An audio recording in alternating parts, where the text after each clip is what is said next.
Още една рокля искам да ви покажа днес. Ето, това е този модел. Така. Долу е тип лале. Така.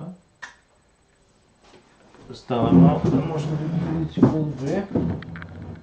Ето така.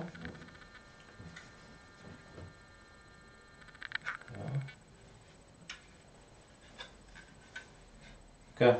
Материята е много интересна.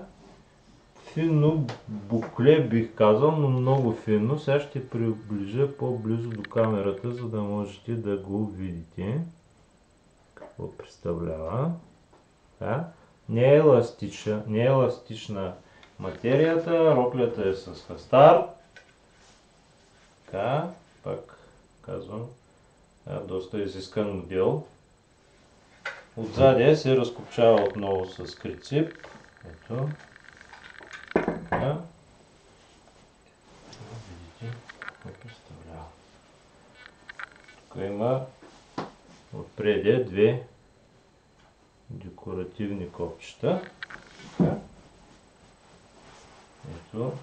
Тежка материя.